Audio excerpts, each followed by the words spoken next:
Baby, you don't know what you do to me.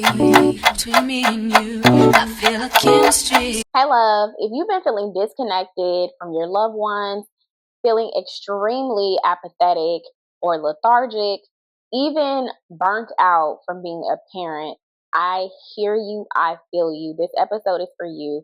We don't want to continue to experience burnout, but we also don't want to run away from our purpose. So where is the middle line? Is there a middle line? We're going to get into it today. Welcome back to Don't Hit Snooze, the podcast. It's your girl, Conchetta Cherie, aka Cheddar Like Money. I'm really doing my best to embrace Cheddar Like Money because I introduce myself like that in every setting for the most part, even in a professional setting. So, Cheddar Like Money, I'm here today with a new episode. So, welcome if you're new here. We empower moms to wake up to their power, their purpose, their true identity in Christ. And today, again, we're talking about burnout. But I pulled up some statistics and I was trying to remember them all. But I'm just going to be sharing some of the notes that I have here because I'm going to keep it real. My head hurts right now. But I already told y'all that I'm so committed that I'm becoming obsessed with this podcast. So despite how I feel, despite me not wanting to show up right now in this exact moment, despite this headache that I'm feeling, and it's probably my sinuses because the weather is starting to shift again, and it's all sorts of stuff happening in the air. Regardless, I'm here, I'm committed, I'm staying connected, and I'm going to show up regardless. I don't share how I feel to come off like I need some sympathy or even empathy. I'm keeping it a buck because if you're in your space and you're feeling like you don't want to do something because of how you're feeling, I encourage you to push through what you're feeling to really do what you want to do, despite that, to build the muscle of discipline. Discipline comes in a variety of ways, through a variety of methods, but the most considerable method is consistency across the board. And consistency looks different for each person and for each activity or area of life that you're trying to build discipline in. But essentially, it's just consistently doing the thing despite your feelings. Period. This is not what this episode is about, but that has something to do with it because when you are starting to feel burnt out, it takes a lot of discipline to push through to continue to do what you need to do and continue to show up how you need to show up, especially if you're a mom. It's easy for you to get to that place because there is a constant go mode that nobody really talks about. And maybe they do. I haven't heard many people talk about this go mode. And it's this mode where you know that despite being sick or, maybe a family is in town or you just genuinely want to have a slow down moment. You want to have a slow morning or you want to have a slow night or whatever the case may be. But because you have children, that doesn't happen, or it doesn't happen as often as you would like. So I was talking to a friend the other day and we got to talking about how people go to work and go home, go to work, go home, and there's this cycle. And I think that cycle sounds horrific. I personally wouldn't know what to do with that, but there are days where I'm like, man, I get it. I would love to just go home and go to sleep and then wake up and go to work and that be it. But I can't do that. So even going to that in my mind and dwelling on that would be counterproductive for me. So I don't allow myself to go into that space. But I have been in that space even before having a child. I used to think of that like, yeah, what would it be like if I just X every single thing that I have going on and just went to work and went home. Throughout my entire life, I have always had other things going on. I have always known myself to have this thought in the back of my mind that I'm not being productive in life if I don't have other things going on besides the things that I have to do. And you have to go to work because you have to make a living. And that's whether you have a business or you go into a 9 to 5, you have to work to make a living, period. Now, the level at which you work, how often you work, the frequency, all of that depends on where you're at in life. But work is work, and work has to happen. Whether you work on a farm, like literally, work is inevitable, period. Low level of work, high level of work, stay at home mom, and you're still working. So work and then home. It looks different for everybody. But let's just say you're a working mom like myself. And that's really who I'm talking to. I can't speak to anything else except for a working mom. Now, some of the things that I deal with may be relatable to other people. They may be relatable to a male who has no kids. They may be relatable to a woman who has no kids. They may be relatable to a mom who works from home, which I sometimes do. They may be relatable to a mom, a stay-at-home mom, whose day is just filled with chores and all these things in there. It's a never-ending thing, regardless. But I am a working mom. So, working moms, you go to work and then what? You have to get your child from school, bathe them, prepare food for them, or get food for them, whether you cook or eat out or order in. You have to do laundry, wash dishes, or load the dishwasher, or both. Clean little areas here and there so stuff doesn't pile up on you. Maybe your children are in activities. Mine is. My child has tons of activities. So every day is different, but every day has something going on. Whether we're doing an activity at home or I'm taking her to a scheduled extracurricular activity. It's a constant go, go, go. And sometimes it doesn't feel good. Sometimes I want it to stop. Sometimes I'm like, why the freak would somebody sign up for something like this? Who would do it? There are genuinely some people who love motherhood from the pit of their stomach. They've always wanted to be a mom. That's not my story. There are some people who genuinely live to be a mom and honestly don't have an identity outside of being a mom. That's not my story. I'm a speaker. I'm a podcaster. I'm a daughter of God. I'm a lot of things outside of being a mom. I'm a fun time. I'm a hobbyist. I love to get into a new hobby. Speaking of, I'm going to let y'all know what my new hobby is in a little bit. I went today and I'm so glad that I went. I met a few people that were cool. The class was interesting. It felt like I got what I needed to get out of it. But I do understand that there's so much more to learn and there's so many things that I'll have to develop in a way that maybe the class won't cater to, but we'll get into that.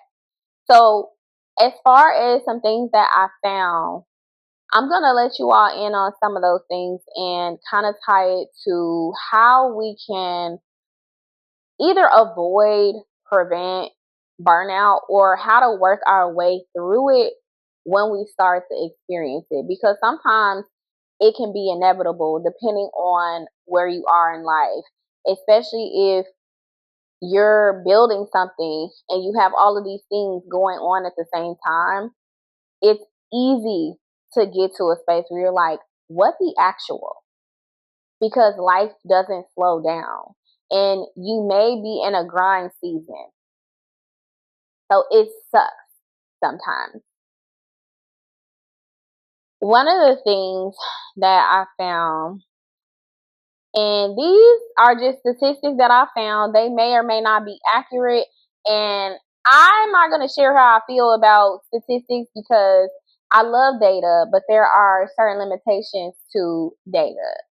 And we're not going to get into that, but this is what I found, and you guys can take it and run with it, look some things up yourself, and do your own research. But I thought these were interesting for the way that the conversation went in my head. So I found that 62% of Americans just go home and go to work. I also found a lot of statistics on mothers. Before I jump into those things, the one thing that I found was around this topic of purpose versus having like a mental health challenge and suicide rates. I wanted to see the comparison. I didn't really find anything. So I kind of had to make my own inferences about this. So 4 in 5 Americans, that's about 81% of people, believe there is an ultimate purpose and plan for someone's life. Okay. So why is it that 720,000 people per year commit suicide if such a large number believe that there is a purpose for somebody's life? So are you saying that the people that commit suicide didn't think that they had purpose, or they just couldn't find it? It led me to so many questions. This then took me to some statistics about mothers that I just either found or kind of divulged. 71.7% of mothers with children under 18 are in the labor force. So a large percentage of moms are working. Out of that 62%, I didn't find the specifics of who moms like that, of who's a mom in that percentage point. But there has to be a large percentage if 71% of moms with children under 18 are in the labor force. That's also compared to 92% of fathers. But I mean, when you think about men being providers, that kind of makes sense. Again, so many questions. How many of these moms are single moms? I eventually will get into that, and I have some ideas around some videos that I want to do. But for now, my little trusty dusty notebook. On average, mothers sleep 1 to 2 hours less per night than their counterparts, women who don't have children. 22% of moms say they identify as just mom. Remember, I said that. And that is a huge percentage in my humble opinion. If we think about the labor force, a lot of these women are working, but they're not finding that fulfillment in work. This 34%, they're finding their fulfillment in being a mom. Now, it's not to say that the whole 34% of those moms who see themselves as just mom are part of that. But again, more questions. Who are these women?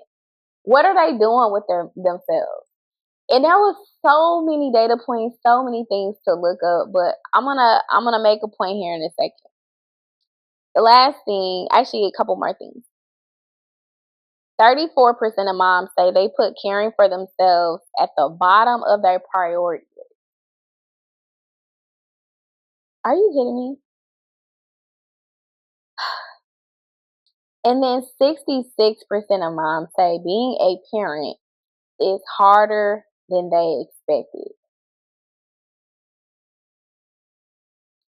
I'm not going to hold you. The same way that I said, that's not my story. I did not want to be a mom. And that's the hardest thing to say. I feel like we don't get room to say that. We don't give moms room to speak their truth. But I'm going to speak mine because this is my platform. This is my podcast. And I give room for women, for moms who feel that way. It's okay. You can love your baby. I love my baby, but I did not want to be a mom. I wanted so much for myself, but mother was never at the top of the list. If it was even on the list. And honestly, it kind of sort of was, but I gave myself parameters around it. I said, I want to be a millionaire before I become a mom. I'm getting there. But the point is, I ain't there yet. And the biggest point is, I wasn't there when I had my child. So I already felt like going into motherhood, the way that I saw motherhood was me coming into it as a failure. That's a hard and harsh way to start something. The same way that I said I'm a hobbyist. If I were to go into a new hobby expecting myself to be horrible at it, or starting something at a place where I don't feel like I'm ready for it, which that's the whole point of starting something. You're not supposed to necessarily be ready for it or be good at it. You're starting from zero. You're starting from zero as a new mom. So you're not expected to be amazing at it. You're not expected to be perfect ever.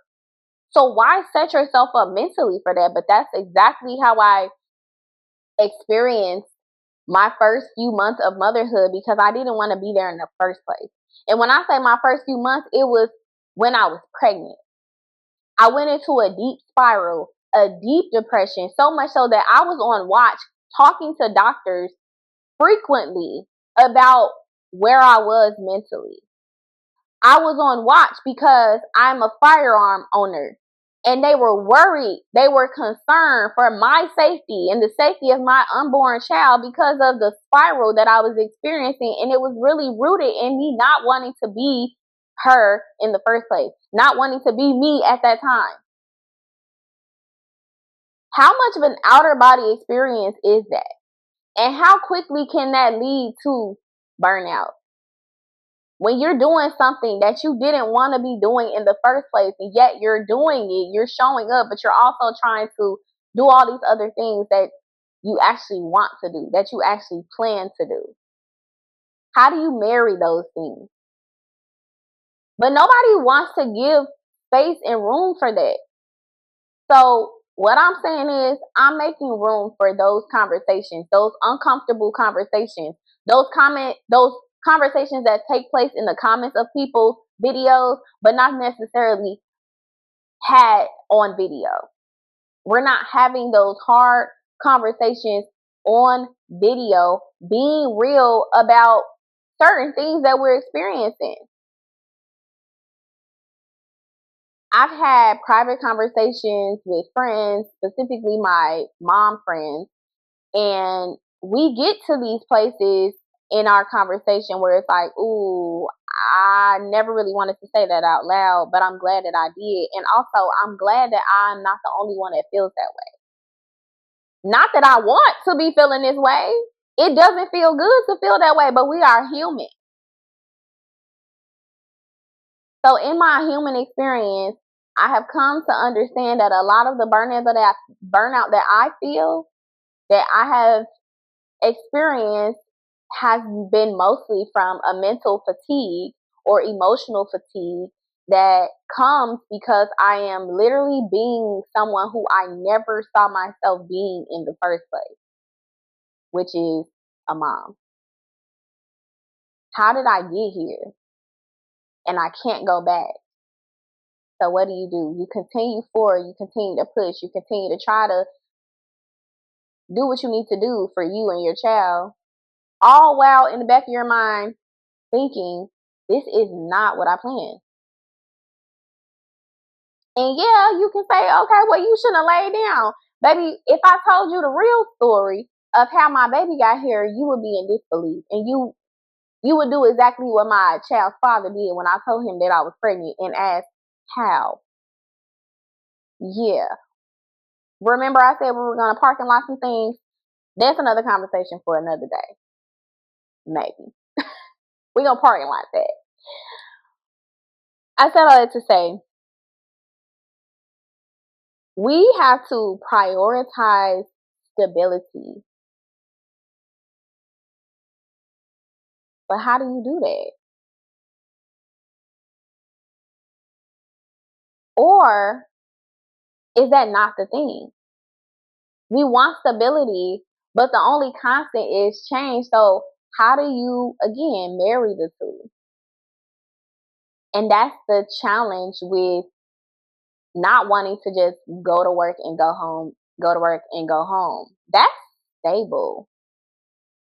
But when you throw a child in the mix, you automatically erase every single possibility of that, unless you're just a terrible person. Not even a terrible parent, but like you're just a terrible human. If you neglect that sole responsibility, even if you're not like pouring into your child, God forbid, you just providing the basic necessities, clothes, food, and shelter. Even if you just stick with that, your stability is still non-existent when a child is in the mix because of that. You can't just go to work and go home. You have to feed your child, which means you have to either spend your money to order out or order in rather, or go out, or spend your money, get groceries, spend time and energy making the food, preparing the food. Like, do you understand what I'm saying to you? So I think that says a lot. And I believe in my heart of hearts that people genuinely can see that that's rough. People who are purposed with supporting and empowering moms and parents and single parents, they understand the nuances of parenthood, of motherhood, and it can be a lot. And I believe sometimes we get these things misconstrued of one struggle versus the next, or one, everybody's life is hard in some degree or to some effect, because life is life. Life's gonna life regardless. So whatever your experience may be with that, I'm not saying that your heart is less hard than my heart. I'm my own person and my experience is my experience. So if I feel like my heart is hella hard and you feel like your heart is hella hard, and I'm looking at your life like, girl, do you know what I would do if I didn't have children? Do you know what I would do if I had that? Do you know what I would do if I could do that? And on the flip side, there may be someone saying, do you know how raw I would be if I was a mom? Do you know how much I would love my kid if I was a mom? Do you know how? So stay present to your situation. Stay present to who you are. Stay present to your role. Stay present to what you're experiencing. And we say often, stop comparing yourself to other people. That's why. You have no idea what they're dealing with. You have no idea what their heart is. And you have no idea if their heart would be hard to you, and you have no idea how hard your heart would be to them, or like. So I don't want to stay there, but I want to say this.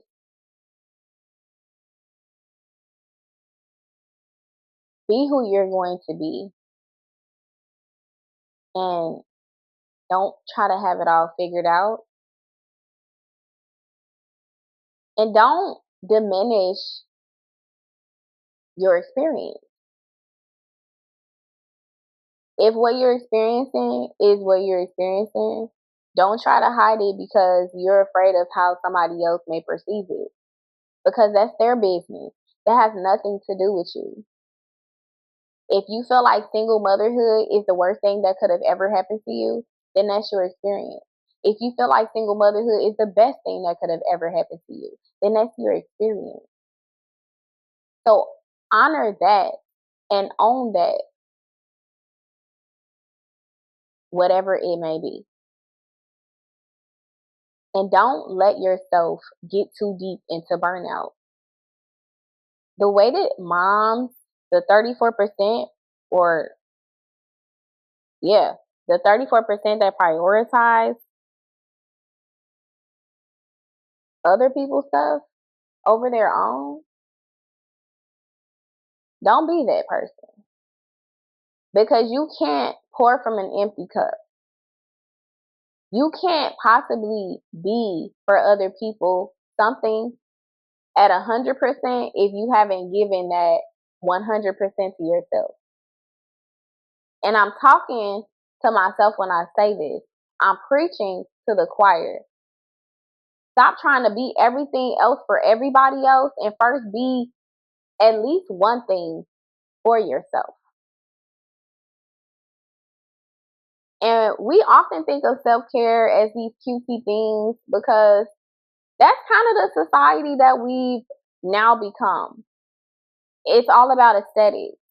It's all about the glitz and the glam of what things look like, how we perceive them to be. Is it cute? Does it look good? Okay, that bubble bath look cute, but how is your mental health? And the way that you do that is by disciplining yourself. Discipline is a fruit of the spirit, and it's not by mistake. That is a crucial part of your identity. The one major way that you step into your power, into your purpose, into your identity in Christ is by exhibiting, is by having, is by doing, is by being these things. The fruits of the Spirit are love, joy, peace, patience, kindness, goodness, faithfulness, long suffering, and discipline or self control. Being able to manage the things that you need to do, being able to do the things that you need to do for yourself and then for others,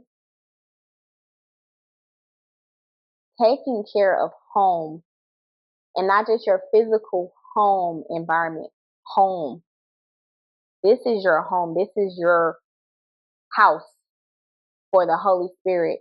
If you're not taking care of this, then what do you have? And that's from the crown of your head to the sole of your feet, from your mental health to your physical health to your spiritual health, your emotional health. How are you taking care of you so that you either avoid burnout altogether or know how to get through it, that you can manage it, and you're not constantly throwing in the towel. And I'll just kind of speak to my particular situation from before, when I was embracing this masculine role and not really giving it all to God, like trying to do everything myself. And that's silly. I cannot be God. So why am I trying to play? That's a role I could not imagine. I can't fully take care of my child by myself. That's a given. You need a dad. You need a village. You need a support system. So who are those people? If your child doesn't have an active father or an active mother, if you're the child's father, if you don't have a village around you because maybe you're in a different state from the people that would normally support you, or just a support system in general, like having other mothers around you, having people around you who encourage you, who empower you to be your best self. If you don't have that, you absolutely have to have that within yourself. And you should anyway. But it makes it easier if you have this support system. So if you don't have that, you got to get you together. If people around you don't understand where you're at in life and how and why you're trying to elevate, and not even trying, baby, because you're doing it, okay? You're elevating and it's not making sense. But you're not just doing this for you. You're doing this for your child. You're doing this for your legacy. And you're doing this because you know that that's part of your true identity. You feel that peace when you're showing up as who you know you are to be, when you're becoming, when you're really being her. You feel at peace. You feel this warmth that you want to share with other people. You feel that love, that joy. You can't even explain it. I shouldn't even feel like this. Life is crazy right now around me. The environments that I have been in, crazy. Work life is wild. I shouldn't even have this joy, but I do. How? I'm stepping into my true identity. I'm surrendering. I'm submitting. I'm giving these burdens back to God because they're not mine to carry. And in that, I can experience the fullness. I'm saying yes to God. I'm being obedient to what He's calling me to do. All of that extra weight, all of that unnecessary crap is being unloaded. There's luggage and there's baggage, and we don't need both. Pack them bags, but don't be letting them bags weigh you down. Get rid of that baggage and take the luggage. Fill with all the things that you need. That love, that joy, that peace, all of that. Pack that with you and take that on your journey. All this extra stuff, you don't need that. And that's how you're going to stop experiencing burnout all the time. Stop taking the stuff that you don't need with you. It's you and God. And then everything else. Seek ye first the kingdom and His righteousness, and all these things will be added unto you. Go for your relationship with God. And all of these other things will be taken care of. Stop trying to do it all by yourself. You got enough going on.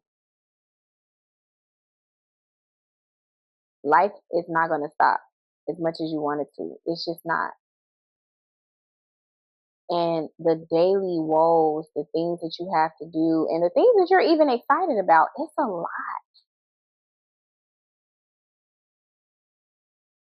But that lot doesn't have to be your lot.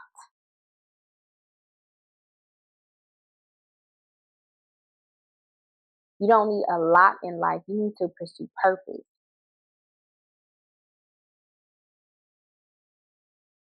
Pursue God. He's going to show you you. He's going to show you who you need to talk to. He's going to show you who you are now and who you're becoming. Ask Him to reveal those things. And that's going to help you to feel lighter on those days where you're just wanting to go home. go to work, go home, go to work. That's not your cycle. That's not your lot. You were put here to pursue purpose. You were put here to be a woman of purpose. You were put here to be a person of purpose. And that's why you can't just go home and go to work. So don't wonder. Plan for the burnout. Create your plan.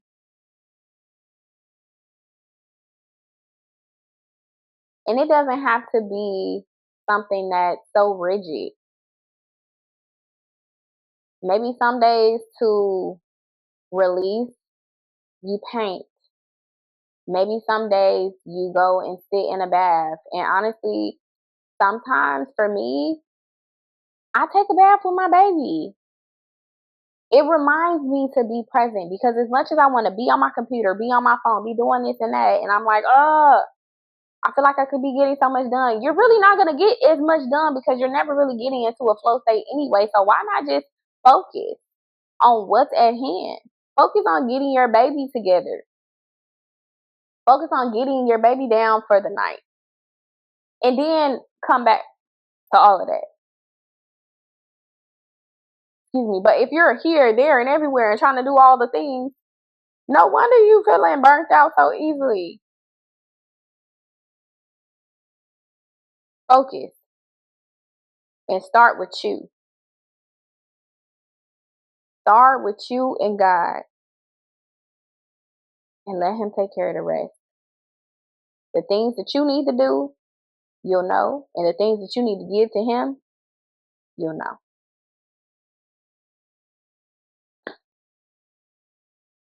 I didn't have most of that in my notes. And as of late, I haven't really known what I'm going to talk about. But I pray that this message really resonates with you and that you got something from it. Despite me feeling like I was all over the place with this message, I know where I'm trying to go with this. And the whole thing is there is a community of people that's waiting to hear this message and start to have these uncomfortable conversations. But very real conversations that need to happen. And for the most part, because life doesn't stop, the conversations are not going to stop. I'm going to continue to have them. I'm going to continue to do my research. I'm going to continue to build myself up so that I can continue to share what's working for me and find out from you some things that are working from you or for you. And let's bounce ideas off of each other. Let's build. Let's focus so that we can get to the next level. And I think that's all for today's message. I know I did the ugly face earlier, but I want to say this. I have fought so hard to get to this. It's been so difficult to truly be vulnerable. I know how to be transparent, but vulnerability has been a different task. And I'm so thankful for y'all because as I've been asking God to heal my heart, most of what He's laid on me is to produce this content for the podcast, to continue to pursue greatness through this podcast, to continue to oppress the negative thoughts that come around creating content and just showing up as me. And I even said this recently in Bible study to my pastor and to the other members around how I don't necessarily know if people are hearing what I'm saying or if people want me to shut up. But at the end of the day, my words that I speak on this podcast and generally speaking, the work that I put into this podcast, all of that is worship to God. All of that is me saying yes to God. So as long as I'm pleasing to Him, as long as my voice is sweet to Him, y'all gonna get this until He tells me otherwise. So if you have been listening up to this point, how are you going to avoid burnout? Or if you are currently experiencing burnout, what's your plan to get out of this space and do something different, to do something better, to prioritize yourself so that you can show up better for your children and for the people around you, for the people who need you, for the people that you're creating content for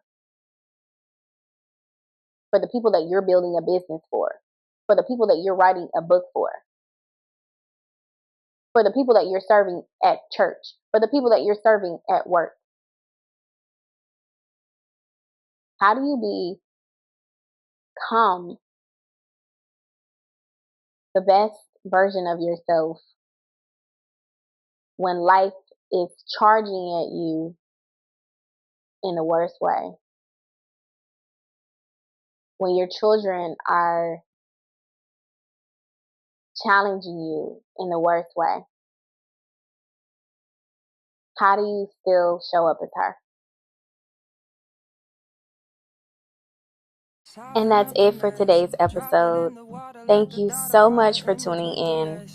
I hope you're walking away feeling empowered, encouraged, and ready to level up, even if it's just one small step at a time, because that's what counts. 1% greater every day. And remember, this journey is about doing it for God, for your legacy, and for you.